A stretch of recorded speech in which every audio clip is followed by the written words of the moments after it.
The text arrived between helping customers at my boutique. I'm leaving you and moving to Miami with my 20-year-old girlfriend. I've already emptied our joint account. Haha, my hands didn't shake as I read it. My voice didn't waver as I helped Mrs. Peterson pick out a scarf, the only sign that my husband of 12 years had just nuked our marriage via text was a slight tightening around my eyes. I waited until Mrs. Peterson left her purchase wrapped in our signature silver paper before typing my response. Good luck, my name is Claire, and at 38 I just received the most callous goodbye in history. But while Mark was probably gloating over his grand exit, imagining me in tears over his betrayal, I was calmly locking up my boutique for the day. The signs had been there for months, the late nights at work that never matched his paid deposits, the sudden password changes on his phone, the way he'd started going to the gym, religiously buying new clothes, trying to recapture his youth. 3 months ago I'd found a receipt for dinner for two at an expensive restaurant on a night he'd claimed to be working late. That same evening I'd opened a separate bank account at a different bank. A week later, when he mentioned wanting to combine our accounts to simplify things, I'd agreed cheerfully while moving my personal savings to the new account. The joint account he just emptied it contained exactly enough to keep him from getting suspicious about 2 months' worth of regular deposits. The rest was safely tucked away, along with detailed records of every suspicious transaction he'd made over the past year. My phone buzzed again. Don't bother begging, Melissa and I leave tomorrow. I'll send for my things later. Melissa, the new receptionist at his office. I'd met her at the company Christmas party, watched her laugh too loud at Mark's jokes, noticed how she touched his arm when she thought no one was looking. She was young enough to be his daughter, naive enough to think she was special. I didn't respond to his text.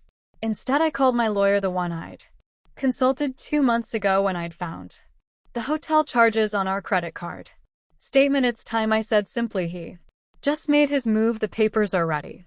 She replied, I'll file them first thing tomorrow. Do you want me to have him served in Miami? No rush, let him think he's won first. Another text from Mark. I know this must be hard for you. You're not getting any younger after all. At least you have your little shop to keep you busy. My little shop, the successful boutique I'd built from scratch, the one that generated more income than his middle management position, the one whose profits I'd carefully kept separate from our joint finances. I smiled, thinking of the certified letters that would greet him in Miami.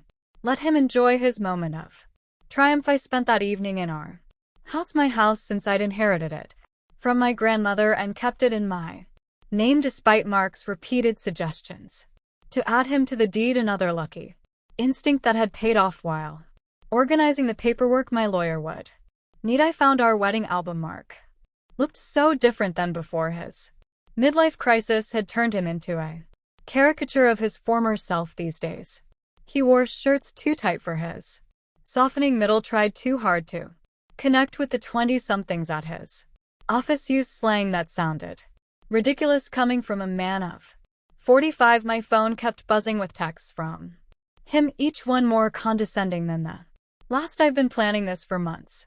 Melissa understands me in ways you never could. You'll be fine. Maybe you'll find someone more your own age. Already told my family. They agree. We grew apart. It's nobody's fault, really. I screenshotted each message, adding them to my evidence folder. Let him dig his hole deeper. My lawyer would love his casual admission of premeditation, his gleeful announcement about emptying our account. The last text caught my attention. By the way, I used the joint card to book our flights and hotel. Consider it my parting gift. Well, perfect. I called the credit card company. Mrs. Harrison speaking. I need to report fraudulent charges and cancel a card immediately. Medley, of course, ma'am. Can you identify the charges? 2 first-class tickets to Miami. Booked today. Hotel charges at the Royal Palm, and I'll need to remove my husband as an authorized user. Do you have documentation of the fraud? Text messages from my husband admitting he used our Joint card to book travel with his girlfriend after emptying our bank account. I'll be happy to forward them. The representative's professional tone couldn't quite hide her satisfaction as she canceled the charges. Mark and Melissa would arrive at the airport tomorrow to find their tickets invalidated, their hotel reservation canceled. My phone buzzed again. Don't worry about the house, I'll let you stay there until you find something smaller. I actually laughed out loud at that one. Did he really think he had any claim to my grandmother's house? Had his ego grown so large that he'd forgotten whose name was on the deed? Another buzz, and I know the shop means a lot to you. We can work out a fair payment for your half of my business that I'd built myself, funded myself, grand myself. While he complained about my long hours and called it my hobby, I poured a glass of wine, the good stuff I'd been saving for a special occasion. This qualified tomorrow. Mark would learn some hard truths about property law and separate assets, but tonight I'd enjoy the quiet and plan my next chapter. Morning brought a flurry of increasingly angry texts from Mark. What the heck did you do to our credit card? The airline won't honor our tickets. The hotel canceled our reservation. Answer me. I silenced my phone and headed to my boutique. Friday was always our busiest day, and I had a new shipment of designer handbags to unpack. Life goes on even when your husband runs off with a receptionist young enough to be his daughter. Around noon, his mother called. Claire, dear, Mark told us everything about how controlling you've been, how you drove him away. He says you're being vindictive now, causing problems with his travel plans. I put her on speaker while I arranged a window display. Did he mention emptying our joint account and charging tickets for him and his girlfriend on our credit card?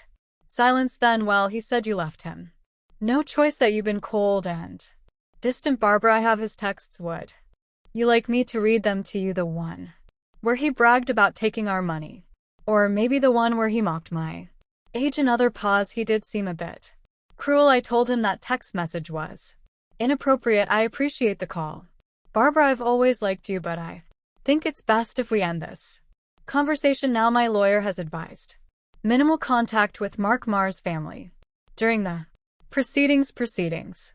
Already goodbye, Barbara. By late afternoon, Mark's sister Amanda was spreading family gossip through mutual friends. Apparently Mark and Melissa were stuck at a budget motel near the airport. Their Miami dreams temporarily derailed. He tried using his personal credit cards, but those had been maxed out for months. Another red flag. I'd noticed. My lawyer called with an update.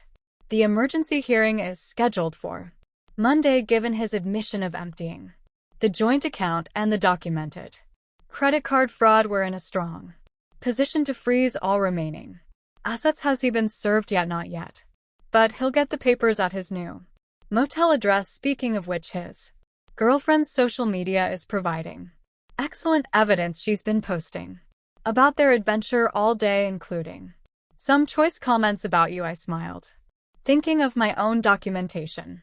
A year's worth of suspicious charges, hotel receipts, text messages that proved premeditation. Mark had been so focused on his grand escape that he'd never considered I might be watching, waiting, preparing. My phone buzzed with another text. You think you're so smart, but I made copies of all the boutiques' financial records. Half that business is mine. I forwarded the text to my lawyer, adding it to the growing file of Mark's mistakes. Let him learn the hard way about separate assets and business ownership. Sometimes the best revenge is simply being prepared. The emergency hearing on Monday was everything I could have hoped for. Mark showed up in his new young wardrobe.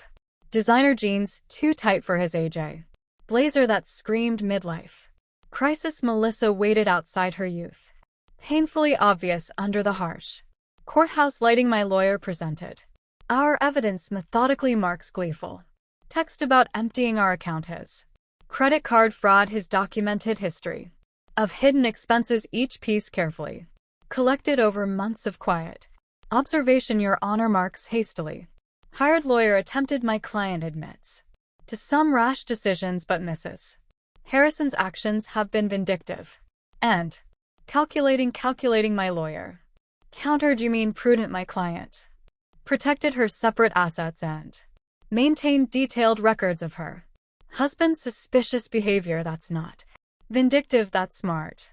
Business. The judge reviewed my documentation, the separate property deed to the house, the boutiques and corporation papers in my name, only the careful separation of business and personal finances that Mark had always complained about. Mr. Harrison, the judge addressed Mark directly. You admitted via text message to deliberately emptying a joint account and using shared credit cards to fund a trip with your girlfriend. Do you deny this? Mark shifted uncomfortably. I was just trying to make a clean break by committing financial fraud. The judge raised an eyebrow. And now you're claiming rights to property that documentation shows is clearly separate from marital assets. The business grew during our marriage. Mark's lawyer tried again. My client is entitled to the business was established before the marriage. My lawyer interrupted, and Mrs. Harrison maintained strict separation of business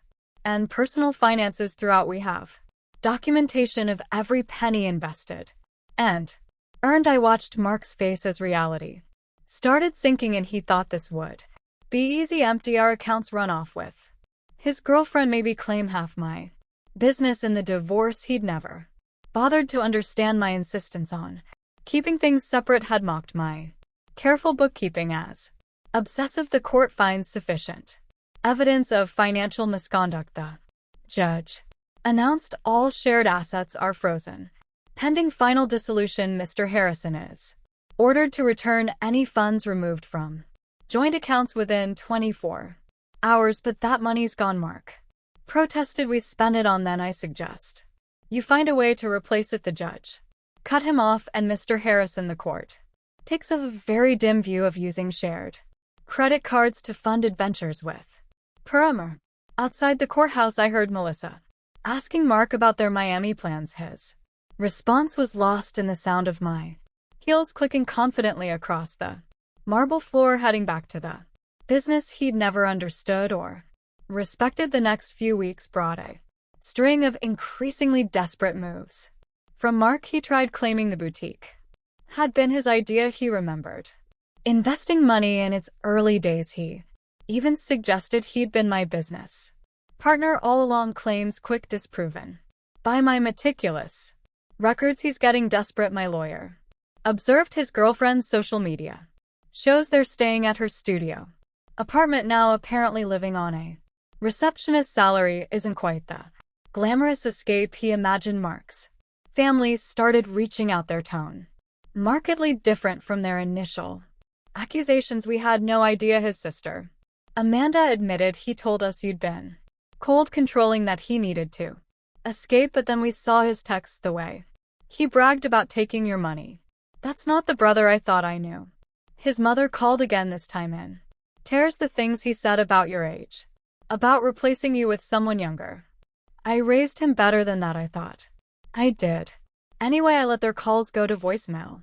Their support might have meant something weeks ago, but now it felt like rats deserting a sinking ship. The boutique thrived, ironically, boosted by local gossip about my situation. Women started coming in specifically to show support, often leaving with far more than they'd planned to buy. My ex tried something similar. One customer confided while buying a designer handbag, thought he'd take everything in the divorce. Men like that never expect us to be smarter than them. My phone still buzzed occasionally with texts from Mark, his tone swinging between anger and manipulation. You've ruined everything. I never meant to hurt you. You'll regret being so vindictive. Can't we work something out?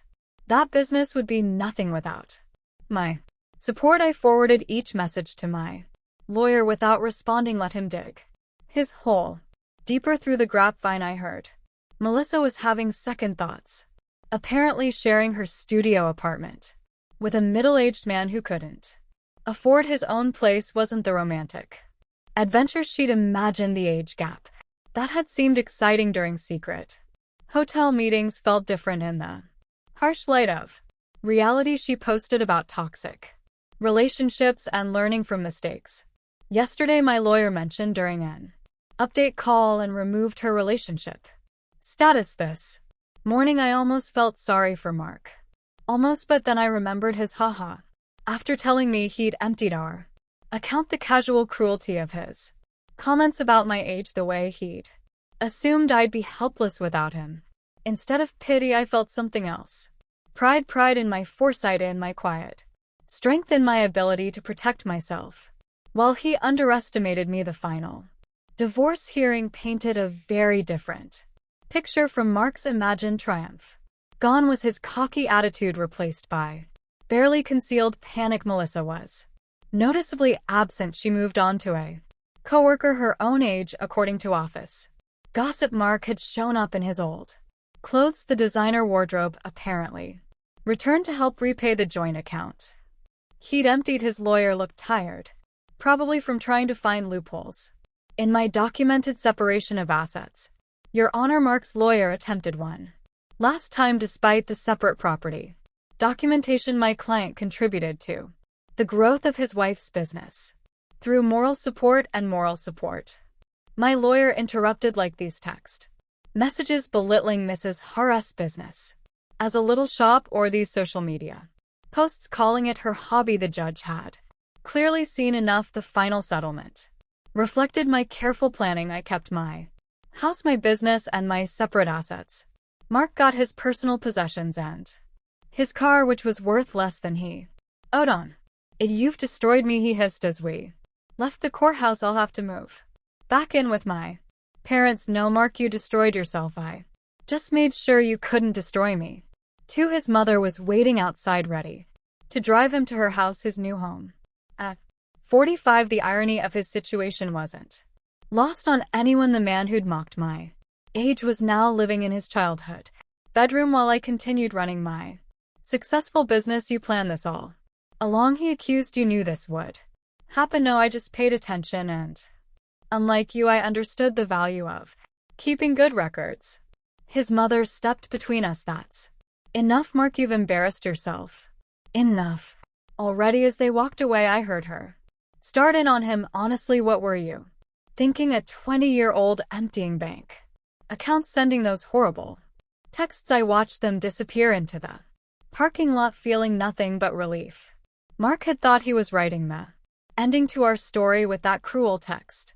Instead, he'd merely set my carefully laid plans in motion. My phone buzzed, not with texts from Mark this time, but with notifications of new orders from my boutique's website. Life was moving forward, just not in the direction he'd imagined. Part 3, Segment 1, 600 words. 6 months after the divorce was finalized, my boutique had expanded to a second location. The irony wasn't lost on me. While Mark struggled to rebuild his life, the little shop he'd dismissed was thriving. I'd hired 3 new employees and launched an online store that was gaining traction. Nationally, news of Mark's situation trickled back through mutual acquaintances. He tried dating apps, but found women his age weren't interested in a middle-aged man living with his parents. Younger women, having heard about his history through office gossip, steered clear. Melissa had apparently warned her friends about him sharing screenshots of his desperate attempts to win her back after she'd left his career suffered too. The company's HR department had launched an investigation into his relationship with a subordinate, resulting in a formal reprimand. The promotion he'd been expecting went to someone else, someone who didn't have a history of inappropriate relationships with reception staff. He tried to claim age discrimination. Amanda told me during an unexpected visit to the boutique said they were punishing him for dating someone younger. HR just added that complaint to his file. I was surprised to see his sister in my store, but her presence spoke volumes about how thoroughly Mark had alienated his own family. I know we didn't support you at first, she admitted, running her fingers over a silk scarf. He played the victim so well, but watching how he handled everything, how he acted afterward, I'm ashamed we ever believed him. My lawyer kept me updated on Mark's continued attempts to challenge the divorce Settlement, each petition was denied his claim of unfair distribution dismissed. Based on the evidence of his own actions, he actually tried arguing that his text about emptying the account was just a joke. She told me, laughing. The judge asked if haha made theft less illegal. The boutique success brought unexpected validation. Local business magazines wanted to feature my story not as a scorned wife but as a savvy businesswoman who protected her interests. Young entrepreneurs asked for advice about keeping business and personal finances separate. The best protection is preparation, I told one young woman who reminded me of Melissa. And always trust your instincts, Mark's mother called occasionally, usually after he'd done something particularly self-destructive. He'd tried online gambling, hoping for a quick fix to his financial problems. He'd gotten involved with a pyramid scheme that promised fast returns. Each attempt to recover his former lifestyle just dug him deeper into trouble. I don't know where we went wrong with him, she sighed during one call. His father and I offered to help him get back on his feet if he'd just take responsibility for his actions, but he's still blaming everyone else. You, Melissa, his company. The judge. I listened politely but maintained my distance.